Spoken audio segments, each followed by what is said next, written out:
중국에 가서 놀다 갈래? 꿈과 같은 그런 이야기를 들었어요. 그래서 갈 수 있냐? 그러니까 갈 수 있다는 거지. 근데 군인이 와서 왜 가려고 하냐? 그래서 야, 너 같은 아들이 있는데 다 굶고 있어. 뭐라도 해서 아버지라는 사람이 좀 벌어야 되지 않나. 그때 당시 탈북 브로커를 하는 사람들이 짭짤하게 돈을 벌었어요. 그 재원이 뭐냐면 네, 안녕하십니까. 2008년에 북한을 탈북해가지고 2008년 4월에 입국을 한 탈북자 김주성이라고 합니다. 일본은 저처럼 일본에서 9만 명 정도가 북한에 갔어요. 근데 웃긴 것이 뭐냐면 이 사람들이 번적을 따지니까 거의 90%가 한국 사람이라는 거죠. 그러니까 결국은 방향착오가 생겨서 남으로 와야 될 사람, 그 이념 때문에 결국은 저청년과 민단이라는 그 양국화 때문에 결국 북에 가셨잖아요. 그러니까 이런 분들이 탈북을 하면 연고는 일본에 있어요. 당연히 저처럼 부모님이 계신다던가.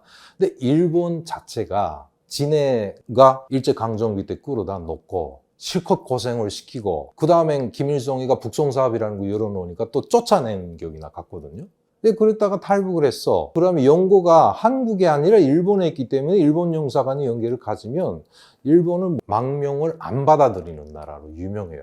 그래서 우리 탈북민들도 가면은 부모님이 살고 계셔도 그 부모님의 국적이 일본인 경우, 일본 국적이 있거나 그런 사람들인 경우는 심사를 거쳐서 뭐 그 기간이 어떻게 될지 몰라요. 중국에 지금 탈북을 해서 나와 있는데 위험한 상황인데도 심사를 거쳐서 그 다음에 일본에서 법적 그 보호를 책임질 수 있는, 예를 들면 내가 일본에 갔을 때 만약 내가 범죄를 저지르거나 은행에서 대출을 받았거나 그러면 이게 법적으로 보증을 서는 사람이 승인을 해야 들어갈 수 있는 거예요. 이렇게 까다롭게 만들어 놨어요. 그러니까 저 같은 것도 어머니도 계시고 외삼촌도 다 계시지만 그분들이 일본 국적이 아니잖아요. 근데 저는 출생을 했어, 일본에서. 그래서 여러 가지로 이렇게 모색을 하고 일본 영사관하고도 연계 가지고 해봤는데 안 되더라고요. 근데 그러는 찰나에 우리 일본에 계신 외삼촌이 그 대한민국 국적이거든요. 제일 한국인이잖아요. 그러니까 급하니까 대사관에 찾아 들어간 거죠. 대사관에서 어찌어찌 연결이 돼가지고 대한민국의 어떤 종교단체에서 하는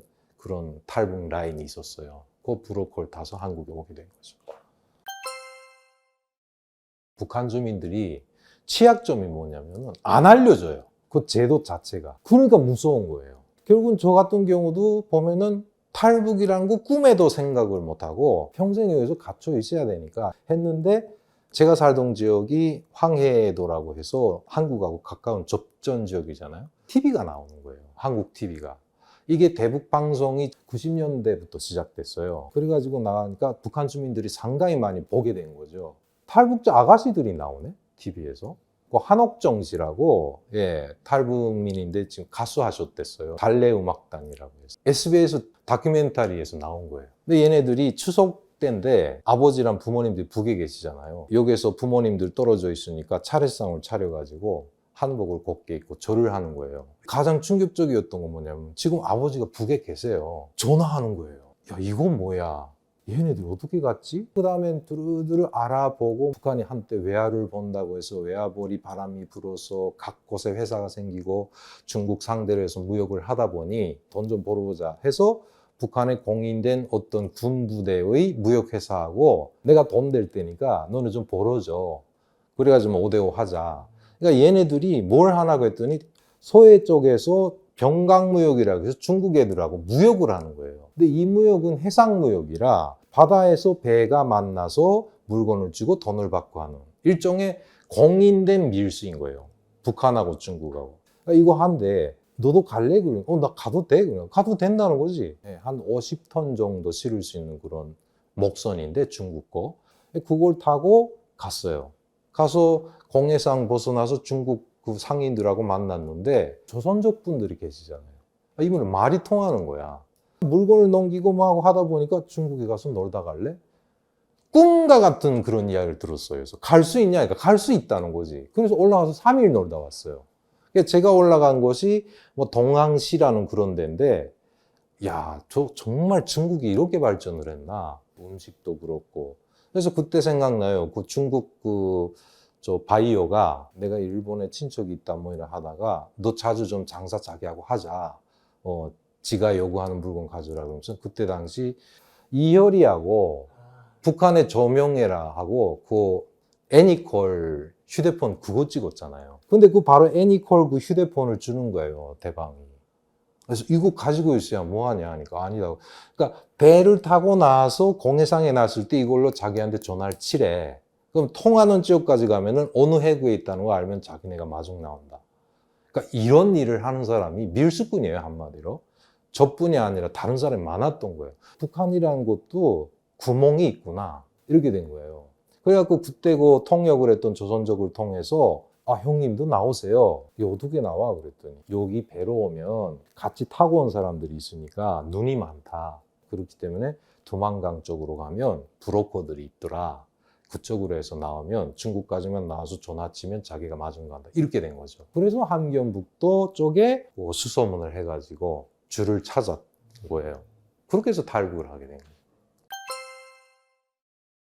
근데 북한이 가장 정보가 공유되는 장소가 장마당이에요. 장마당에서는 물건도 팔지만 모든 정보가 거기서 공유가 되는 거예요. 장마당인 장사꾼들이 전국 각지에서 막 오고 가고 하잖아요. 그러니까 정보가 넘어와요. 북한 장마당은 가면 그에 괜히 서 있는 사람들이 있거든요. 이 사람들이 정보 제공자인 거예요. 네, 그러니까 가면 벌써 쓱 눈치 보다가 와요. 와가지고 뭘 찾으세요? 이렇게 물어보는 거예요. 근데 거기다 물어봐요. 함경북도 쪽에 갈 줄이 있냐? 아, 왜요? 그러면 무역을 하는데 중국 대방 좀 만나야 되는데 함경북도까지 가면 중국 전화 터지잖아. 그렇게 이야기했더니 아, 그래요? 알겠어요. 뭐 이러면서 그 다음에 일단 증명서가 있어야 되니까 그 증명서라는 게 국경 연선 지역 출입 증명서인 거예요. 이거 일반 주민들이 웬만한 근거 가지고는 발급을 안 해줘. 결국 우리 경찰이 그 증명서를 발급해주는 그 담당 부서가 아가씨들이에요, 대체. 북한은 글 쓰고 한. 그 아가씨를 데려오는 거예요. 식당 같은 데 만나서 그 다음에 이야기 쭉 나누고 100달러 뭐 또는 뭐 50달러 뭐 이렇게 하면 그 다음에 그걸 쓱 주면은 그 다음에 그 아가씨가 위조해서 써줘요. 그걸 가지고 국경으로 가는데 저 같은 경우는 어떻게 됐냐면 그럭저럭 하고 있는데 그 장마당의 정보 제공자가 젊은 와이프가 하나 있는데 남편이 지금 중국에서 무역을 한대요. 그래서 그 남편을 만나러 가는데 갈 때 여자 혼자 길이 좀 위험하잖아요. 북한은 워낙에. 같이 가줄 수 있냐? 아무거 뭐 이왕 나도 심심치 않으니까 같이 가지. 그래가지고 갔어요. 이 아줌마가 남편이 중국에 있기 때문에 자기가 브로커를 안다는 거예요. 아, 이건 마침이다 해가지고 그 아줌마 거가 제가 증명서를 떼줬잖아요. 근데 이 아줌마 따라서 어떤 집에 갔어요. 그러더니 중국에 갔다 온다고 이야기하니까 주인이 그럼 돈 얼마 있냐? 있다. 그러더니 군인을 데려와요. 군인이 와서 아, 왜 가려고 하냐? 그래서 야, 너 같은 아들이 있는데 다 굶고 있어. 뭐라도 해서 아버지라는 사람이 좀 벌어야 되지 않나? 일본에 친척이 있어서 전화해가지고 만나서 돈 좀 받아온다고. 꼭 돌아와야 돼요. 그래서 아, 당연하지. 뭐 해가지고 군대가 건네주는 거예요. 그래서 건너가지. 이 아줌마도 건너갔어요. 근데 후에 뭐 이 아줌마 인즉은 남편이 탈북을 해서 한국에 살고 있는 사람. 그걸 중국에 건너갔어야 이야기를 하는 거죠. 북한 내부에서 말 못하지. 하고 나도 갔잖아요. 갔다가 오겠다고는 안 하지. 근데 중국에 건너가서는 나 사실 안 가려고 그래. 이렇게 되는 거잖아요. 조선족, 브로커하고 연결된 조선족 아저씨네 집에 들어가서 다 흉금을 털어놓고 이야기를 했더니 15일 만에 잡힌 거예요. 그래서 북송됐어요. 참 기구하죠. 그 잡히게 된 원인도 브로커 자체가 결국 뭐냐면 그때 당시 탈북 브로커를 하는 사람들이 짭짤하게 돈을 벌었어요. 그 재원이 뭐냐면은 기본이. 벌써 우리가 가니까 한 3명 정도 있어. 그리고 그 아저씨 자체가 59살 정도 되는 아저씨인데 거의 손녀볼 만한 북한 애를 데리고 사는 거예요. 그 이해가 안 되는 거예요. 그래서 그 아저씨가 화장실 가도 뭐 없을 때 그 가도 해령 친구인데 야, 너 왜 이러고 살아? 그러니까 아, 이 아저씨가 북한에 돈을 보내준대. 엄마가 결핵이래. 앓고 있대. 자기가 이거 안 하면 가족들이 굶는다는 거예요. 그래서 그때 알았어요. 아, 여성들이 이렇게 팔려고 하는구나. 북한 여성들이 자기 몸을 희생해가지고 가족을 살리기 위해서 자기가 알고 팔려가는 거예요. 나 그냥 깜짝 놀랐어요, 그거. 또 한쪽엔 뭐냐면은 한 3일 정도 되니까 북한 여성을 또 데려온다? 데려오는데 깜짝 놀란 거예요. 저를 건네준 국경경비대 군인 있잖아요. 얘가 들어오는 거예요. 이 아저씨하고 같이. 나보고 잘 있었어요? 그래서 너 군대잖아? 그랬더니 근데 뭐예요?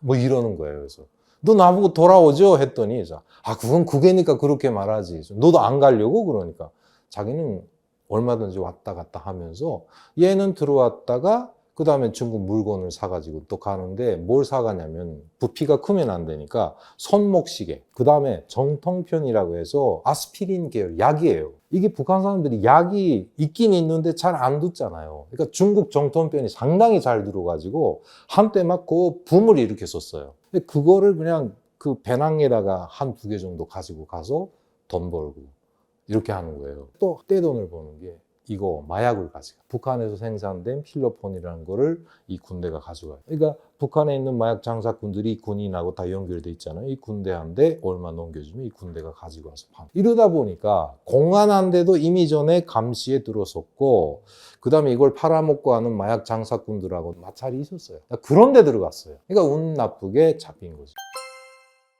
뭐 칼기를 탔을 때가 제일 대박이었던 것 같은데, 비행기 난생 처음 타보잖아요. 갑자기 왕 뜨니까 막 소리쳐가지고 깜짝 놀라서, 승무원 그 아가씨들이 대한항공 되게 이쁘잖아요. 그러니까 우린 한국 여자라는 거 처음 보는 거야. 뭐 남자들은 정말 그냥 황홀해가지고 있는데, 그 아가씨들이 와가지고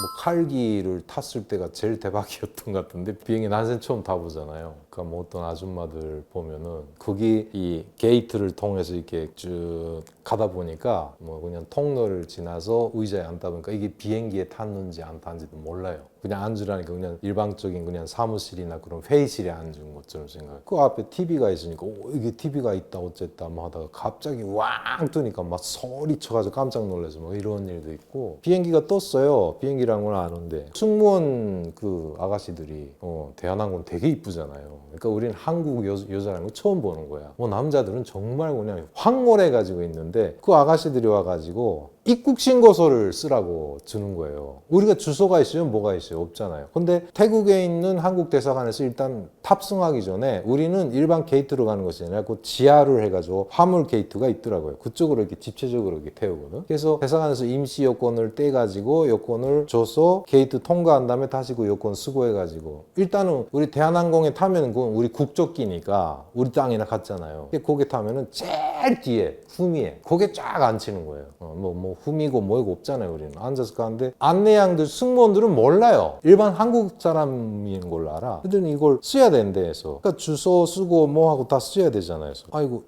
아이고 못 써요. 그랬더니 왜 못 쓰지? 제가 손이 불편하시나고 제가 써드리겠다고 불러달라. 주소가 없어요. 아니 주소가 없다니요. 그래서 그다음 뭐 말하다가 신경질 나니까 북한에서 왔어요 했더니 막 깜짝 놀라는 거예요. 그다음 또 지네끼리 쏘곤쏘곤 하더니 다음 또 뭐 별 다 갖다 줘요. 뭐 그런 일들이 있어가지고 되게 신기했고, 단점이라는 거는 하나원이라는 곳에서 9주 동안 교육을 받고 그 전에 합동 심사를 받잖아요. 근데 그것도 사실은 수감돼 있는 상태나 똑같은 거예요. 우리가 보면은. 근데 우리가 들어갔던 방 자체도 그 대방동에 있었는데 이제 뭐 다 공개되고도 거기 그 대방동에 있던 곳이 그 합동 본부예요. 공군회관 바로 옆에 있는 건물 아직도 있더라고. 거기 갔는데 방 가니까 이따만한 가방에다가 체육복, 그다음에 속옷 뭐 다 줘요. 네. 그러니까 그걸 감옥이라고 생각하겠어요? 안 하지. 그거 다 필수품 다 받고 방에 들어갔더니 일반적으로 온돌이에요. 온돌방인데 화장실도 있고 샤워실도 있는 거예요. 근데 우리 문이 이중으로 돼 있는데 하나는 문이고 하나는 철창으로 돼 있는 거예요. 그러니까 그 철창이 우리는 의식을 못 해요. 또 거기에 있으면서 군인들이 앞에서 줄 서세요 하면 줄 서서, 갑시다 하면 식당에 데려가서 밥 먹고 또 올라오고 뭐 이런 식으로 했는데, 그거 자체도 뭐 그렇게 몰랐어요. 후에 알고 보니까 거기 일단 수감 상태였다 뭐 이런 거. 단점은 나온 다음에 좀 알게 되지 뭐.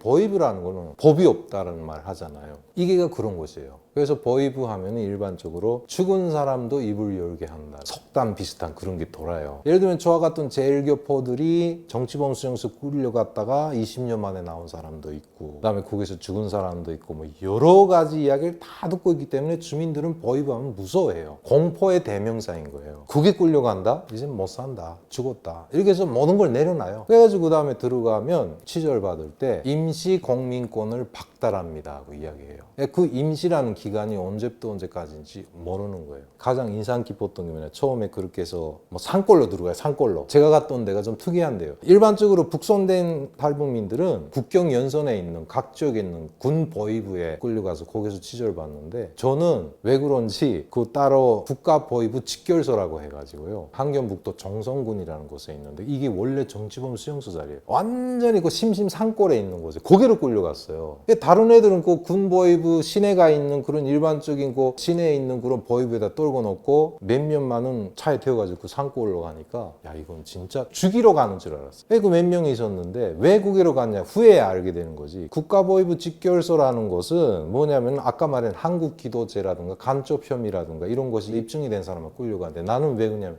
같이 있던 아줌마들이 잡혔잖아요. 이 아줌마들이 내가 일본말로 일본 대사관하고 전화하는 걸 들었단 말이에요. 그걸 증언한 거예요. 근데 다행히도 일본말을 모르니까 일본 대사관하고 전화했다는 거는 안 밝혀졌어요. 그러니까 그 다음에 취조받을 때 일본에 친척이 있어서 전화했다 이렇게 통과됐는데, 만약 거기 일본어 아는 사람이 있었다면 저도 아마 갔을 거예요, 하늘로.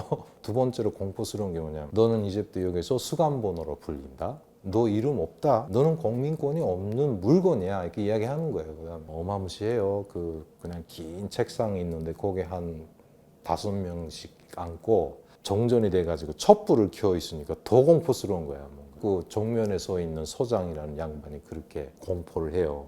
너 수감번호 이제부터 일본이다. 그리고 여기에 있는 모든 사람들은 다 선생님이라고 불러라. 그리고 시선을 마주치지 마. 절대로 항상 밑을 보면서 걸어라. 그리고 어깨도 펴지 마. 이 이야기를 해요. 그러니까 이렇게 꺾어부정. 그 다음에 이 손은 뒤로 뒷짐을 지고 이렇게 걸으라고 이야기해요. 그 다음에 뭐라 하죠? 신발 벗어. 거기 가장 인상이 깊어요. 신발은 왜 했는데 신발 벗잖아요. 그걸 압수해요, 신발을. 그러니까 거기다가 수감번호 1번이라고 표딱지 거기다 툭 넣어놓고 어디다 가져가는 거예요. 아니 신발을 왜 뺐냐, 곰곰이 생각해보니까 신발이 필요 없는 사람은 살 필요가 없다는 뜻이나 같잖아요. 야 이게 뭐냐고. 그 다음에 거기서 신발 띄우고 그 다음에 감옥에 끌려가는 거죠. 근데 또 하나 희한한 게 뭐냐, 그 산골이잖아요. 나무밖에 없는 산골이에요. 완전 심심산골인데 옆에 그 냇가가 흘러가지고 강도 있긴 했는데, 거기에 화강암이라고 해서 돌이 있는데요. 그 돌을 일부러 이렇게 분쇄를 했어요. 근데 화강암이라는 돌이 그게 쪼개면은 삐쭉삐쭉해요. 동글동글한 게 아니라. 그거를 그 마당에 쫙 깔아놨어요. 그 산골에. 얼마나 몇 찰 갖다 실어놔. 그러니까 그때부터 맨발로 살아야 돼요. 그 안에서는.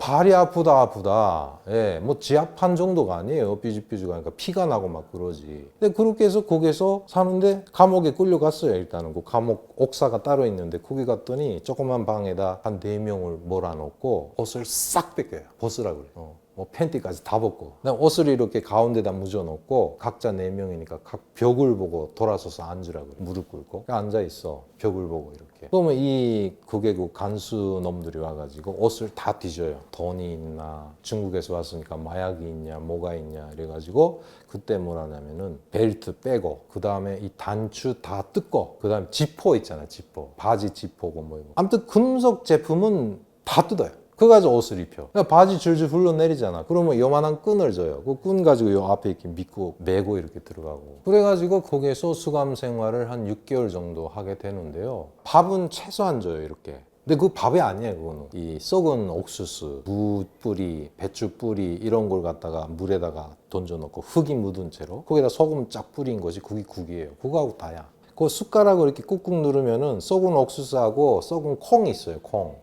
대두. 그거 이렇게 섞은 밥이거든요. 근데 그게 한 숟가락으로 한 3개, 4개 정도밖에 안 돼요. 그거만 먹고 있으니까 영양실조 오잖아요. 그러니까 사람이 그 과정에 치료받고 뭐하고 하는 과정인데, 결론은 뭐냐면 식물 인간을 만들어요. 그러니까 너무 그냥 영양실조가 오니까 그냥 먹을 것만 눈에 보이게 만드는 거예요. 그러니까 이제는 사고하고 의식하고 하는 그런 게 넘어서 가지고 뭐 공포스러운 것도 지나고 오직 뭐 짐승이랑 똑같은 거예요. 그냥 뭐 보면은 그냥 먹어요, 입에다가. 그 지경까지 간 거예요. 그러니까 가끔씩 일주일에 한 번씩 그 일광욕 시킨다고 밖에 내보는데 팬티만 하나 입고. 아니 그렇게 이제 비들비들해가지고 뼈에다 가죽밖에 없는데 그걸 도망치겠어요? 그런데도 불구하여 옷을 싹 뺏겨가지고 팬티만 입고 밖에 끌어내요. 그 예전에 그 아우슈비츠 수용소 그림이 많잖아요. 얼굴에 새탁하얗고 머리 딱 깎고 똑같아요. 거기에 있는 사람들은. 제도적으로 공급이나 다 끊기고 통제하는 사람들도 배가 고픈 거예요. 뭐가 없어요. 가족 먹여 살려야 돼. 그러니까 결국 뇌물이 오고 가기 시작했을 때라 저를 담당했던 소장이라는 양반이 너 살려줄 테니까 얼마 줄 거냐 뭐 이런 식으로 나온 거죠. 뭐 그래서 딜을 하고 좋다 뭐 이런 식으로 해서 뭐 결국 뭐 끝까지 거기서는 보입에서는 뭐냐면 한마디 아라고 했으면 끝까지 아로 끝나야 돼요. 거기서 도중에 뭐 이라든가 우로 이야기하면 큰변 나요. 자기가 진술한 거는 끝까지 똑같은 말을 해야 돼. 그래서 그런 식으로 해서 거기서 벗어나서 경찰 쪽에 넘어가면 보이브하고 다르기 때문에 경찰에서는 당연히 재판을 하고 형법이나 민법으로 처리를 하잖아요. 그러니까 그때는 뭐 여러 가지 그 또 뭐 인맥을 이용을 하든 뭐라든 해가지고 얼마든지 좀 살아날 수 있는 사람은 살아나요. 예. 두 번째 때는 결정적인 게 뭐냐면 그렇게 해서 북한 당국이 강제 북송된 사람들을 그렇게 만들잖아요.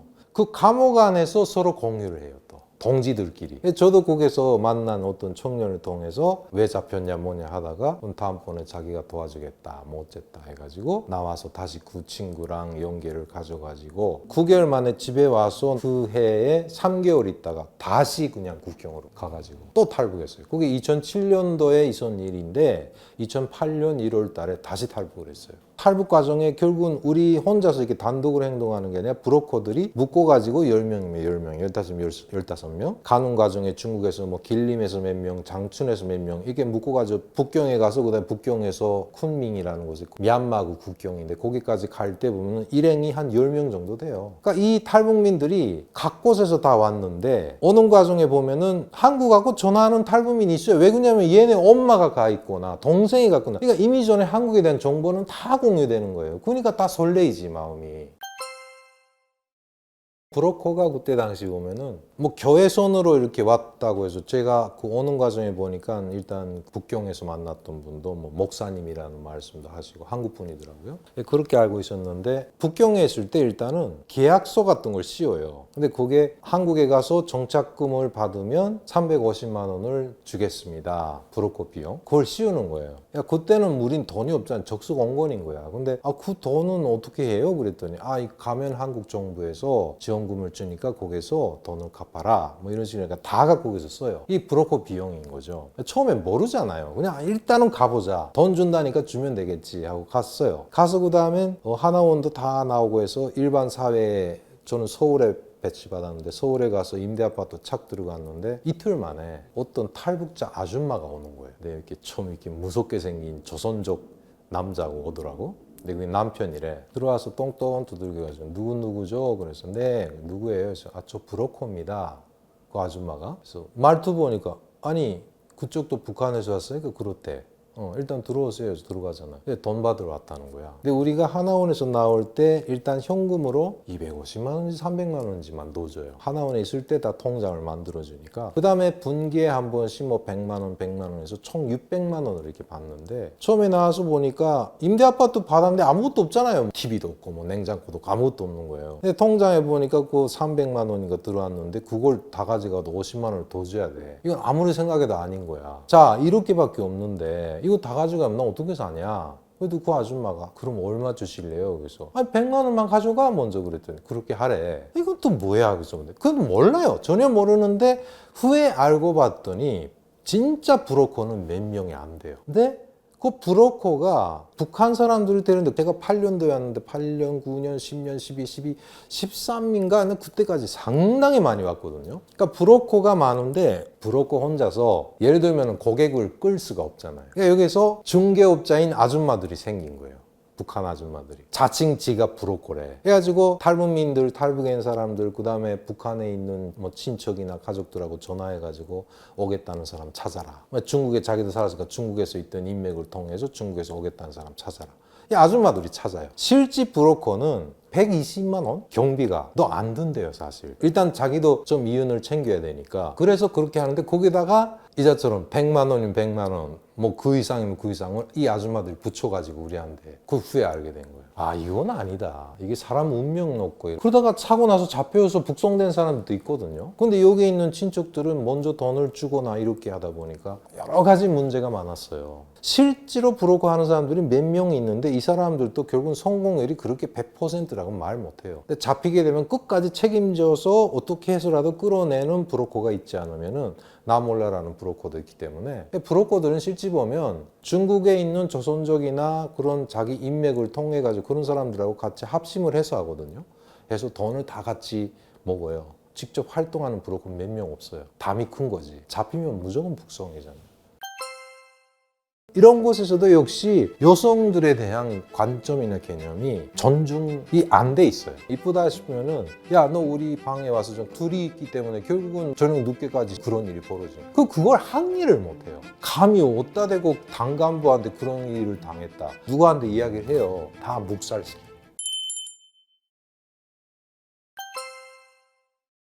일단은 제가 뭐 북한을 떠난 지도 이제 한 16년, 17년 됐거든요. 그러니까 뭐 제가 알고 있는 건 뭐 2000년대 당시, 뭐 그 후에 또 뭐 북에서 좀 두루두루 들려오는 소식들, 정보를 통해서 가끔씩 듣는데 상당히 많이 나아졌다고 해요. 예전 같지는 않는데. 여군들은 뭐 우리 대한민국도 여군이 가끔 있잖아요. 그러니까 북한 자체도 일단 여군도 의무 복무제긴 한데 남자만큼 여군들도 무조건 가라 이런 건 없어요. 그러니까 복무 연한도 좀 짧기도 하고 하는데 북한 자체가 그 제도적으로 보면은 일단 뭐 인권이라는 개념도 모르는 것이잖아요. 사람들이 인권이 뭐냐 하는 정도예요. 인권에 대한 그 인지를 안 주기 때문에 몰라요. 그러니까 북한은 일단 우리는 인권이라고 할 때 인간이라는 이 개체 자체를 일단 법적으로 보호해주고 막 하잖아요. 북한은 이 개인 자체를 일단 무시하고 그럼 사람은 뭐냐면 사람은 사회라는 그런 틀 안에 속해 있는 사회적 존재라고 가르쳐요. 절대 일개인이라고 안 가르치는 거예요. 그렇기 때문에 인권이라는 걸 생각도 못하고 그냥 몰라요. 그러니까 이런 상황이다 보니까 여성들의 지위도 역시 남존여비 사상도 강하고 옛날부터 내려온 그런 것 때문에 그런지 봉건잔재라고도 할 수 있는지 모르지만 항상 보면 여성을 밑으로 이렇게 보고 뭐 부부 생활도 그렇고 직장 생활도 그렇고 제가 있을 때까지만 해도 그랬어요. 발언권이 없어 그냥. 그러니까 부부도 가부장적인 거지 뭐 거의. 그러다 보니까 그때 당시 그런 이야기가 많이 돌았어요. 여담인데 와이프가 남편도 제대군인이에요. 특수부대 우리로만 뭐 해병대나 아마 그런 데 있다 온 거 봐. 근데 와이프가 결혼을 했는데 와이프도 제대군인이에요. 근데 와이프는 자기가 어느 부대에 있었다는 숨겼는데 북한에 목란꽃 중대라고 해서 특수부대가 있어요. 여자들만 특수부대. 거기는 완전 강하거든요. 그 옛날에 그 있었잖아요. 우리 그 80년대 칼기 폭파 사건 있을 때 그 김련희라는 분이 잡혔잖아요. 폭파범으로. 그분도 목란꽃 중대 출신이라고 하잖아요. 거기에 있던 와이프하고 결혼을 했어요. 근데 부부 생활을 하는데 역시 가부장적이다 보니까 계속 와이프 오고 뭐 밥을 왜 늦게 왔냐 차렸냐 뭐 했냐 뭐 계속 잔소리 하니까 와이프가 참다 못해 한 대 갈겼다는 거지. 알고 봤더니 그런 특수부대에 있었다. 여자들 너무 무시하지 마 라는 데서 그런 이야기도 돌고 했는데 일단 그런 상황이기 때문에 집단화된 그런 것 다시 말해서 대학이라든가 군대 이런 곳에서도 역시 여성들에 대한 관점이나 개념이 존중이 안 돼 있어요. 지금은 모르겠어요. 최근에 뭐 상당히 많이 나아졌다고 하는데 제가 북한 떠난 지 2008년까지만 해도 그런 일들이 비일비재했어요. 그러니까 거기 군대뿐이 아니라니까. 사회에서도 똑같아요. 그러니까 사회에서도 특히나 어떤 놈들이 그렇게 하냐 여성들을 간부들이에요 기본이. 어느 정도 직권을 갖고 있거나 제가 있을 때만 해도 그 입당을 해야 출세한다. 그러니까 여자들인 경우도 어떤 똑똑한 애들이 있어요. 보통 애가 아니죠. 그러니까 이런 애들은 출세를 바라고 그러면 결국 입당을 해야 되기 때문에 당간부나 그런 간부들은 자기 직권이 있기 때문에 이쁘다 싶으면은 예전에는 뭐 아직 컴퓨터로 북한이 전사는 안 됐을 때니까 야, 너 우리 방에 와서 좀 글 좀 써. 거의 다 글을 씌우거든요. 그러니까 뭐 일체 자기가 갖고 있는 개인 서류라든가 개인 문건, 개인에 관한 서류라든가 뭐 위에서 내려오는 지시문이라든가 뭐 이런 거를 다 필사를 하기도 하고 해서 글을 많이 써요. 그러니까 예전에 제가 있을 때만 해도 북한이 그런 상황이다 보니까 몽땅 다 그 자필이라고 하나 이걸 써야 되는 거라 여자들이 많이 동원됐어요. 여러 가지. 그러다 보면은 방에서 얘는 일 안 하니까 좋아요. 그냥 그 선선한 방 안에 앉아가지고 글만 쓰면 되니까 당간부하고 둘이 있기 때문에 결국은 뭐 저녁 늦게까지 쉬우고 뭐 하다 보면 그런 일이 벌어지니까 그걸 항의를 못해요. 감히 어디다 대고 당간부한테 그런 일을 당했다. 일단 그걸 당했다고 누구한테 이야기를 해요. 그럼 당간부는 북한에서는 한마디로 말해서 그런 과오를 범할 사람이 아니다라고 돼 있기 때문에 다 묵살시켜요. 결국은 이 피해를 본 여자가 더 그냥 다른 면에서 압력을 받고 당간부를 모해하려 했다는 이런 판이었어요. 그러니까 여군에서도 능히 그런 일이 있을 수 있고, 특히나 여군도 보면은 혼선부대가 있고 여군들만 있는 독립부대가 있다 보니까 혼선부대는 아무래도 좀 인원이 작잖아요. 그러니까 그런 일이 더 심하고, 여군들만 있는 데는 참 그런 게 있다고 하더라고요. 남자가 오면 뭐 쫓아낸대, 뭐 그런 이야기도 들었는데, 근데 뭐 김정은 정권 이후는 뭐 그런 것들도 뭐 상당히 많이 바뀌었다고 하긴 하던데, 일단 어디까지나 뭐 제 개인적인 생각인데 저는 아니라고 봐요. 될 수가 없다. 그 이유는 뭐냐면 아직 나이가 너무 어려요. 그러니까 김일성이가 김정일이를 후계자로 공식화한 것이 80년대니까 김일성이가 거의 80 가까이 됐을 때거든요. 공식화했을 때는 뭐냐면 김정일이 자체는 직분이 다 있었어요. 노동당 중앙위원회 조직지도부장이라든가, 결국은 그러다가 뭐 조직 비서까지 올라가고, 그러니까 당권 내에서는 넘버 2로 올라갔고, 그 다음에 군권도 최고사령관직도 김일성이가 내놓은 상태였거든요. 이게 후계자예요. 김정은이가 이거 그런 그 어린애한테 아무런 그런 직분도 없고 아무것도 없는데, 이거는 김정은의 개인적인 그 취향이라기보다도 일단은 김정은 체제를 강화하기 위해서는 또 다른, 지금까지 없었던 할아버지 때나 아버지 때하고 또 다른 행태로 주민들의 민심을 틀어잡기 위한 일종의 퍼포먼스라고밖에 생각이 안 들고, 그다음에 김정은이는 자기는 뭐 최고 권력을 가졌잖아요. 그러니까 뭐 이렇게 비해서 안 됐지만 어느 나라가 왕국이라고 하면 왕족들이 자기 딸내미 데리고 다니고 하잖아요. 그런 것처럼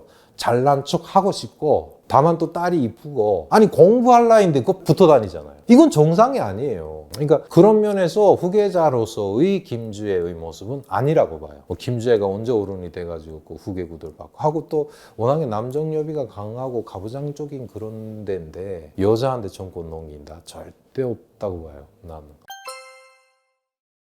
그거는 이미 전에 김정은이가 그 조짐을 보였어요. 김정일 때도 살짝 그 보인 것이, 동기부여가 뭐냐면은 자기 와이프예요. 다시 말해서 김정은의 엄마, 고영이. 그러니까 그 1990년도 결국은 김일성이가 죽고 나서 그 다음에 갑자기 부상에서 부각된 것이 평양 어머니라는 이름으로 해서 공개되기 시작한 것이 그게 고영이거든요. 그러니까 그때는 할아버지 때문에 숨어 살다가 할아버지가 죽으니까 그 다음에 드러나기 시작해서, 그 다음부터 김정일이가 여성에 대한 여러 가지 그 지위 문제라든가 여성 간부를 내세울 때 대한 그런 이런 조짐이 보였는데, 김정은 때 보세요. 어머니 때. 결국 그래서 여성의 지위를 상당히 많이 높였어요. 그리고 김정은이는 처음부터 와이프를 등장시켰고 지금도 같이 자기 딸을 등장시키고 있잖아요. 일단은 보면 북한 사회의 분기점이 있는데, 고난의 행군을 겪고 나서 시장이 형성되고 그 다음에 시장경제 활동을 통해서 사람들이 어느 정도 생계를 이어가다 보니까 여기에서 이니시아티브, 일종의 주도권은 거의 여성들이 전 거예요. 남자들은 장사 못해요. 뭐 좀 본다 하게 되면은 뭐 마시고 또 도박하고 뭐 이런 식이다 보니까, 그래서 여성의 지위가 상당히 높아졌기 때문에 김정은 입장에서는, 저는 개인 생각인데, 여성들의 민심을 틀어잡지 않으면 안 돼요. 막 이런 것도 내심 있지 않았을까.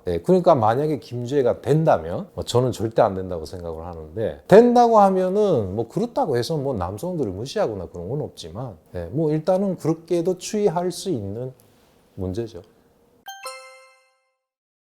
북한의 그 사회적 환경 자체가 그러다 보니까, 뭐 우리 때의 이야기를 할게요. 먼저 좀 약간 오래되긴 했는데, 벌써 내가 총각 때, 그러니까 80년대 90년대 이야기인데, 예를 들면 연애를 한다 하면은 일단 환경 자체가 우리처럼 뭐 놀이동산 있기라나 커피숍 있기라나 없어요. 그러니까 일단 북한의 연애라는 거는 뭐 고백하고 그런 것도 없어요. 예를 들면 저도 대학 때는 뭐 아무래도 이쁘다 하는 친구도 있었을 거고, 또 상대도 또 나하고 이쁘다 하고 하잖아요. 그때 고작에서 연애를 한 다음에 손잡고, 누구도 안 보는 밤에 대낮엔 손도 못 잡았어요. 손잡고 그 다음에 좋아한다 사랑한다 이런 말도 없이 그냥 쑥 보고, 오늘 밤에 시간이 있니? 그러면 그럼 좀散歩하자 뭐 이래요. 그럼 손잡고 그냥 그 주변에 공원이나 이런 데 가서 앉아서 손잡고 이야기하는 것도 뭐 그런 우리처럼 달콤한 그런 이야기 안 해요. 누가 어쨌대 뭐가 어쨌대 뭐 이런 식으로 하다가 점점 좀 친해지는 그런 과정이었고, 그 후에도 상당히 많이 바뀌었어요. 나만의 영향도 많이 받고 해서, 우리 아들 때를 보면 아들이 뭐 80년대생들인데 연애하는 거 보니까, 뭐 대학 때 보니까 예를 들면은 남대생하고 여대생 몇 명씩 해가지고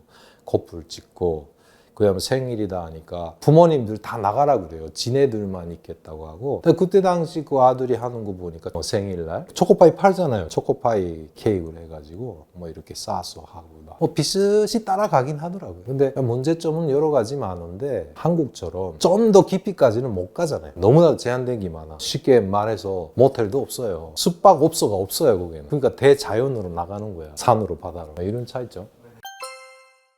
이 사람 말이 맞아요. 이거 집도 주고 쌀도 1년치 주고 뭐 다 해준대잖아요. 주긴 줘요. 어떤 집을 주냐는 거지. 야, 남자선 그렇게 좋대. 갈까? 이런 문제가 되면은 듣는 사람도 겁이 나요. 거기 동조했다가는 똑같은 공범이 되기 때문에. 워낙에 세뇌 교육으로 단련될 대로 단련된 사람들이에요. 북한의 한류 열풍이라고 하죠. 불기 시작한 것은 정확하게 90년대 김일성이 죽고 나서 고난의 행군을 겪으면서예요. 그 많은 분들이 그때 아사로 해서 막 그 불행하게도 이렇게 갔지만 그것이 오히려 북한 체제의 그 변환점이라고 보거든요.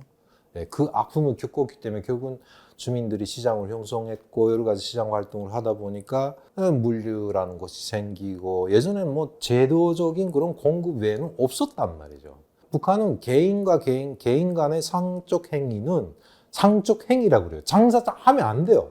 이렇게 되는 곳에서 시장이 형성되고 뭐하고 해서 결국은 장마당이라는 것이 생기고 당국이 이걸 막을 수가 없었던 게 이걸 막으면 또 아사가 생기니까 이렇게 냅뒀다가 이게 점점 팽창되고 뭐 하다 보니까 물건이나 상품만이 흘러 들어오는 것이 아니라 그 정보도 다 흘러 들어오는 거예요, 결론은. 그러다 보니까 결국은 중국을 통해서 뭐 한국 방송이나 영화나 뭐 이런 것들이 막 시장에서 유통되고 막 하다 보니까 그다음에 장사를 하니까 사람들이 역으로 원래 북한은 그전에는 TV를 가지고 있는 사람이 없었어요, 거의. 완전 적었어요. 근데 이 시장 활동을 하면서 중국에서 정말 발전하면서 그 TV들이 싸졌잖아요. 이게 들어오다 보니까 TV를 보유하는 사람들이 많아졌어요. 한국 TV를 보는 사람들도 많아진 거예요, 자연히. 이건 당국이 막을 수가 없었고 한국 드라마가 유행하기 시작해서 뭐 겨울연가부터 시작해서 가을 동안에 뭐네 쫙 해서 주민들에게 전파되니까 결국 그 여덕으로 해가지고 북한 젊은 층들이 한국말을 쓰기 시작한 거예요. 그때 아직도 기억나요. 이 북한의 공공장소, 예를 들면 전화기들이 없으니까 먼 거리 전화를 할 때는 우체국에 갔어요. 우체국에 가서 거기서 전화하겠다는 사람이 줄을 쫙 서 있고 다른 업무 때문에 우체국에 사람이 많잖아요. 그러면 북한 아가씨가 전화 탁 하는데 전화하다가 당연하지, 당근이지 뭐 이런 말을 하는 거예요. 자랑이라도 하듯이. 그게 북한은 당연하지, 당근이지란 말을 안 써요. 옳습니다, 맞습니다 이렇게 하지 당연하다 이렇게는 안 하거든요. 그러니까 이런 증상들이 점점 벌어지다가 마지막엔 뭐냐면 뭐 떡볶이 뭐더라 외투? 겨울연가에서 유진이가 입었던 뭐 단추가 이렇게 떡볶이처럼 생겼잖아요. 그래서 떡볶이를 또 만들어 먹질 않나. 점점 이게 확산되기 시작한 거예요. 난리도 아니었죠, 점점. 근데 뭐 그 고난행군 시기라고 그걸 막지 못하고 쭉 가다가 결국은 언제부터 때리기 시작했냐면은 2000년도 넘어와서부터 차츰차츰 조이기 시작했는데 그때는 뭐 이미 판이 끝난 뒤였어요. 뭐 모든 사람들이 TV 보고 그러니까 이게 80년대까지만 해도 이런 증상을 보면은 이런 현상이 일어나면 무조건 한 사람 잡아가지고 막 총살하고 막 그랬거든요. 그때는 그렇게 안 하고 한국 TV를 CD로 보거나 우리 지역 같은 거는 이렇게 생으로 보잖아요. 이렇게 중계를 보고 하잖아요. 그러니까 이런 거 보다가 걸리게 되면은 그냥 강제노동으로 처분을 하고 그 대신 강제노동 해주는 대신에 뒷돈을 받고 살려주고 뭐 이런 증상이었어요. 그다음에 가만 냅뒀는데 김정은이도 처음에 뭐 그건 어쩔 수 없다. 뭐 그 이상 또 도가 지나치겠냐 했는데 김정은이도 처음에 그랬잖아요. 미키마우스 등장시키고 한수도 뜬 거예요. 대한민국뿐이 아니다. 나는 글로벌하다. 그다음에 뭐 이미 전에 일부 사람들은 록키를 다 봤는데 실베스터 스텔론에 했는데 결국은 김정은의 의도와는 달리 주민들의 의식은 더 한 거예요. 그래서 아마 기억하시는지 모르겠는데 운하수 관현악단이라는 곳에서 배우들이 총살당하고 했잖아요. 처음으로 견제. 그게 자기 와이프가 이설주가 있었던 악단인데 거기서 음란 비디오를 보고 뭐 어쩌고 이게 나오는데 그게 결국은 어느 지경에 갔냐면은 여러 가지 매체들이 쫙 들어오다가 마지막에 들어온 게 뭐예요? AV란 말이죠. 일종의 아달트 비디오. 이것까지 흘러 들어오니까 난리 난 거예요. 그다음에 그거는 견지가 달라요. 우리가 보는 드라마나 영화하고. 야, 그걸 보고 그다음에 북한 그 젊은 층들이 그걸 보면서 남녀가 몇 명씩 있는 장소에서 서로가 막 추잡한 행동을 하고 한 것이 그걸 또 재밌다고 또 녹화를 하거나 이게 그냥 올라갔으니까 김정은이가 야 이건 냅두면 안 되겠다 때리고 그다음부터는 뭐 청소년 교양법이라는 걸 새로 내놓고 이제는 자기 용서 안 한다. 너네 이게 나만 이런 걸 보다가 걸리게 되면은 심지어 엄하게 되면 총살을 한다. 이렇게 탄압을 하기 시작하는 거죠. 일단은 제가 살던 지역도 그렇고 일단 북한이 전력 사정이 안 좋아요. 뭐 걸핏하면 뭐 거의나 그냥 정전이에요, 정전. 그러니까 보고 싶어도 못 보는 거예요. 그래서 그 전력 사정이 결국 그것도 고난의 행군 때부터 그 시작이 됐는데요. 그때부터 전기가 안 오니까 북한 주민들은 자동차 배터리 있잖아요, 배터리. 12V짜리. 이걸 딱 가정해 놓은 거예요. 그리고 돈이 좀 있으면 군수품, 탱크 배터리 24V가 나와요. 일반적인 자동차 12V거든요. 탱크 배터리 이만큼 커요. 전기를 또 오래 쓸 수 있단 말이죠. 뭐 이런 건 없고 해가지고 집에서 직류로 조명을 보고 하다가 TV는 못 보겠냐 했더니 그걸 또 개조하기 시작했어요. 그러니까 직류로 TV를 볼 수 있게끔 했는데 직류로 봐도 컬러 TV는 못 봐요. 잡아먹는 암페어라든가 이런 게 너무 커가지고 배터리로 이게 강담을 못 하는 거예요. 만약 설사 본다고 해도 금방 나가니까. 그래서 그걸로 해서 TV를 보기 시작했어요. 그런데 전력 사정이 어렵기 때문에 항식으로 전기 검열이 온단 말이죠. 어떻게 하냐면은 한국 방송은 밤 늦게도 하고 그 다음에 북한도 아무리 전기가 안 온다 해도 대체 보면은 밤중에는 전기가 와요. 그러니까 그때 잠 안 자고 기다렸다가 한국 TV를 봐요. CD를 이렇게 놓고 보잖아요. 하면 이 전력 검열대라고 하는 전기를 검열하는 양반들이 쭉 밤거리를 돌다가 12시 지났는데도 불빛이 켜져 있는 집은 일단은 이거는 의심을 해요. 밤에 그런 거 볼 때는 불을 끄죠. TV도 이게 새파란 불이 나가잖아요. 그러니까 모포를 쳐요. 창문에. 창가림을 해놓고 빛이 안 새나가게 한다고 하는데도 세세히 보면 이렇게 보이거든요. 그럼 저 집이다 하면은 일단 검열 성원들이 한 서너 명씩 밀려다니는데 와서 그 아파트에 종합 스위치 있잖아요. 하나, 둘, 셋 하면 그걸 팍 끄는 거예요. 그거 가지고 그 다음에 노렸던 집에 올라가서 문 꽝꽝꽝꽝꽝 두들기고 전기 검열 왔습니다 이렇게 되는 거예요. 그러면 사람들이 정전되고 했잖아요. 그거 처음엔 모르니까 그래가지고 네 들어오세요 들어가잖아요. 그 다음에 신호 딱 하면 다시 전원을 빵 놓는 거예요. 그럼 TV가 꺼졌다가 켜지게 되면 뭐가 나온다? 지금까지 보던 한국 TV가 딱 걸리. 데스크탑에 있는 CD-ROM 같은 거는 그 옆에 작은 구멍이 있어요. 그게 바늘로 뚝 찌르면 이게 열리게 돼 있거든요. 근데 그거를 CD 플레이어 자체도 그렇게 중국이 만들어서 내보내가지고 대처를 했는데 처음에는 그렇게 해서 정전되니까 CD가 안에 있는 거예요. 전기 갑자기 뚝에서 뚝 꺼내보면 한국 영화가 있잖아요. 그렇게 해서 걸리거나 그 다음엔 그 유포하다가 걸리거나 또 재미난 게 뭔지 아세요? 한국 드라마가 엄청 인기가 높아지니까 장마당 장사꾼들이 중국을 통해 가지고 한국 CD를 그때는 DVD 시절이 아니었어요. 김yohan 씨의 그 옥탑방 고양이라는 그런 연재 드라마가 있었는데 이게 거의 20부작이다 보니까 한 부에 CD 한 장인 거예요. 그러니까 이거를 CD 20장을 봐야 돼. 근데 이걸 장마당 장사꾼들이 그때 대여하는 대여업도 생겼었어요. 근데 이런 그 한국 CD를 대여해 주는 사람은 딱 한 분의 아줌마라든가 뭔가 예비책을 쳐놓고 하는 뭐 이런 식으로 이제 걸리기도 하고 뭐 팔다가 걸리고 전기 검열 때 걸리고 뭐 이렇게 되는 거죠. 100% 각본이에요. 일단은 CNN이잖아요. 한국이나 일본 언론 다 CNN이에요. 극이 들어왔는데 북한 당국이 대처 안 할 것 같습니까? 해요. 그러면 일부 여러 가지 행태가 있는데 단적인 실례로 제가 일 잘하는 농장원이에요. 네, 조선주한 방송국에서 나왔어요. 이렇게 인터뷰합니다. 질문을 던져요. 뭐 이번에 농사가 어떻게 됐냐. 뭐 장군님의 은혜와 사랑으로 농사가 잘 되고 뭐 지금서 이렇게 말하는 거예요. 앞에서 한 사람이 이따만한 보드판에다 글자 다 쓴 걸 보드판에 종이 쓴 걸 이렇게 보면서 읽어요. 자기 말이 없어요. 그것도 연습을 시켜. 왜 그러냐면 사람이 아무리 이렇게 보면서 읽다가도 더듬거나 하잖아요. 그럼 다시 뭐 이래가지고 녹화 따는 경우도. 그러니까 북한은 우리처럼 생중계라고 하잖아요. 라이브, 실황 중계라고 하거든요. 안 해요, 웬만해서. 다 녹화야. 녹화해가지고 검토하고 자르고 이렇게 해서 내보내는 거예요. 근데 이 경우도 똑같은 거죠. 이 사람 말이 맞아요. 이거 집도 주고 쌀도 1년치 주고 뭐 다 해준대잖아요. 주긴 줘요. 어떤 집을 주냐는 거지. CNN 사람들이 와서 일단은 간다 하게 되면 벌써 그 대상을 북한은 사전에 파악해서 이 사람들이 가고 싶은 집에 못 들어가게 해요. 절대로. 어디 간다, 농촌에 가고 싶다 하면은 딱 집어가지고 일부러 집도 좋은데 이런 데다가 다 세팅을 해놓고 아까처럼 사전에 그 인터뷰 대상자도 선정을 해놓고 연습을 시켜서 기자가 오면 이렇게 말해라 이렇게 하는 거. 이게 다 시나리오죠 뭐. 그러니까 워낙에 세뇌 교육으로 단련될 대로 단련된 사람들이에요. 그러니까 벌써 그래서 웬만하면 방송에 안 나가려고 하고 무서워요. 자기의 솔직한 의사를 말하는 것도 여러 가지 때와 장소에 따라 다르죠. 일단은 뭐 보면은 가장 유명한 게 뭐 이제 뭐 꽤 세월이 흘렀는데 13명, 12명 왔던 게 가장 센세이션을 일으켰잖아요.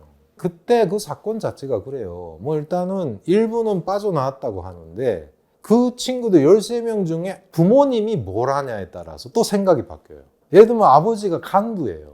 이쪽으로 오게 되면은 부모님이 남아있는 부모님이 어떻게 된다. 이런 걸 자각한 친구도 있을 거고 그 다음엔 무서워요. 갔다가 자기 가족이 어떻게 될까 봐. 그러니까 이런 것 때문에 안 간 친구들이 있긴 있어요. 근데 나머지 12명 왔잖아요. 세상에 아무리 트릭을 쓰고 속임수를 쓰고 뭐 한다고 해도 아니 중국 땅에서 대한민국까지 올 때까지 한국에 온다는 걸 모를 수가 있겠어요? 안다고요. 아는데 표현을 안 하지. 그리고 북한 사람은 그러잖아요. 그 체제 자체가 남자들한테 그런 이야기를 해요. 부모님들이. 일법 밖을 나가면 7명의 적이 있다고 생각해라. 그래서 이런 이야기 많이 해요. 모든 것이 감시 당하고 있고 하기 때문에 말 한마디 조심하고 다 친한 친구야. 예, 정말 친해요. 근데도 그 와중에 누군가는 보위부의 비밀 지령을 받고 있을 수도 있단 말이에요. 그러니까 흔히 그런 이야기 하다가도 민감한 문제. 야, 남조선 그렇게 좋대. 갈까? 이런 문제가 되면은 듣는 사람도 겁이 나요. 거기 동조했다가는 똑같은 공범이 되기 때문에. 그러니까 그런 경우는 친구지만은 그걸 고자질하는 경우가 있고. 그러니까 이 13명도 똑같은 거예요. 중국에 갔어야 자기 속내를 드러낸다고. 그러니까 얘네들도 한국에 왔어야 자기 속내를 드러내는데 다가 그렇다고는 말 못하지만 제가 만난 친구들은 후회하는 애 단 한 명도 없어요. 그러니까 그런 상황인데 우리도 사실 가고 싶었는데 라는 말 못하잖아요. 그러니까 북한 당국은 일단 그렇게 해서 간 거를 한때 그 13명에 관해서 또 뭐 불쌍하게 또 한국에서 언론에 띄우고 뭐 하고 해서 난리 났었잖아요. 다시 돌아간 사람들이 몇이 돼요. 근데 이게 형태가 여러 가지거든요. 이게 정확한 근거가 있는 건 아닌데 어떤 친구는 뭐 한때 그 여기 방송에서도 막 이렇게 출연을 많이 했던 임지연이라는 그 예쁘장한 아가씨가 하나 있었어요. 결국 북한에 갔잖아요. 가서 북한에서 또 여러 차례 또 북한 미디어에 나와가지고 뭐 남한을 그냥 비하하고 뭐 탈북민 어쩌고저쩌고 뭐 이렇게 하기도 하고 했는데 부모님들이 남아있는 젊은 층들은 되게 많이 흔들려요. 20대 때 못 모르고 왔는데 여기 와서 돈 좀 벌어가지고 부모님한테 돈을 보내서 다시 용기를 가졌다. 한 부모님을 데려와야 되는데 그것도 쉽지 않지.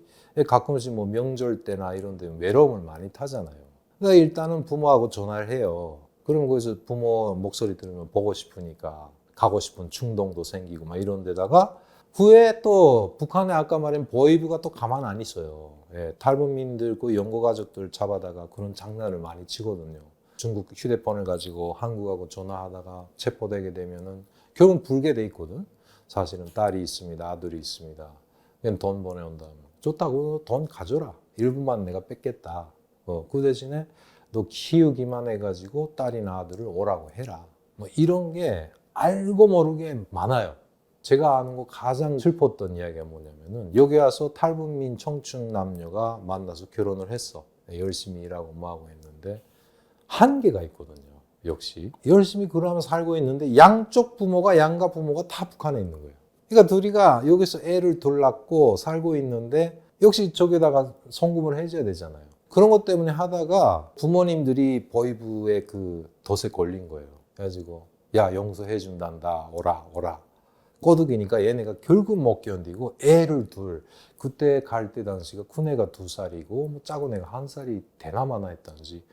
이 중국은 가는 건 쉽잖아요. 그냥 뭐 비자 하나 내가지고 중국 여행 간다 해가지고 갔다가 북한에 넘어간 거예요. 자수야. 자수했어요. 어떻게 한지 아세요? 북한 당국이? 애기는 할머니 할아버지한테 맡겨놓고 이 부부 둘 다 감옥에 보냈어요. 그래가지고 3년인가 5년인가 복역을 시킨 거야. 와이프는 감옥 안에서 옥사했다. 얘는 살아서 나왔어요. 남자니까. 나오고 보니까 그 판인 거야. 자수해서 용서했는데 왔더니 이지고 가니까 못 견디잖아요. 그래서 그 다음에 다시 탈북을 한 거예요. 941생으로. 여기 왔어요. 여기 오니까 한국에서는 뭐냐면 국보법 위반이에요. 국가보안법 위반이에요. 북한 갔다 왔으니까 또 감옥살인 거예요. 그게 나왔어요. 가장 그 불쌍한 게 아니 대한민국에서 태어난 애예요. 태어나가지고 뽀로로를 보던 애예요. 이게 북한에 갔어요. 북한에. 이 꼬맹이들이 북한에 가서 살게 된 거예요. 얼마나 가슴 아파요 이게. 그러니까 이런 현상들이 많은데 결국 뭐냐면 말하자면 취지가 그렇게 해서 희우기만 돼가지고 쏘가서 간 친구들도 있고 더 이상 이게 정착이 안 된다 해가지고 충동적으로 간 친구들도 있어요. 그러니까 저때 가서 그런 이야기 많이 해요. 여기서 열심히 하려고 했는데 한국은 북한하고 달리 대출이라는 제도도 있고 뭔가 도전은 할 수 있는데 실패하는 확률이 높아요. 네, 그러다 빚을 많이 지게 되면 아유 난 못 견디게 돼서 가는 사람도 있고 여러 가지인데 북에 돌아간 사람도 그렇고 특징이 뭔지 아세요? 그렇게 북한에서 콘텐츠를 만들어서 내보냈는데 이거는 우리 민족끼리라고 하는 웹사이트를 통해서 내보내거든요. 이거는 일반 주민들은 못 봐요. 보여줄 것 같아요 북한이? 안 보여주지. 네, 그래가지고 그거는 탈북민들을 보라. 네, 그리고 일부 국제 언론들을 통해 가지고 우리가 왜 인권을 무시하냐, 이게 납치된 애들이다 이렇게 해서 일부 의도적으로 내보내는 거기 때문에 신빙성이 없죠. 일단 북한의 언론 매체는 어디까지나 북한은 무슨 예술 작품, 영화, 소설, 뭐 일체 모든 거 이거는 일종의 북한의 프로파간다라고 말할 수 있어요. 체제를 유지하기 위한 선전선동의 수단으로 되어 있기 때문에 우리처럼 뭐 언론의 신빙성이라든가 사실 뭐 이런 거는 북한 언론에서 찾아볼 수가 없는 거죠. 조금 예전과 좀 나아졌다고 하는 것이 북한에서도 사건 사고 많은 사고 예를 들면 김정은 정권 때 살짝 바꾸기 위해서 너무나도 그런 막 이게 국제적인 탐해도 받고 뭐 여러 가지 그런 여론이 있으니까 뭐 북한은 왜 좋은 것만 보이고 나쁜 건 안 보이냐 그러다 보니까 아시겠지만 아파트 북락 사고라든가 국내에서 일어났던 그런 사건 사고도 조선중앙TV에서 흘리긴 하더라고요. 어떤 특정적인 당 간부가 숙청됐다. 뭐 이런 것도 예전에는 절대 안 내보냈어요.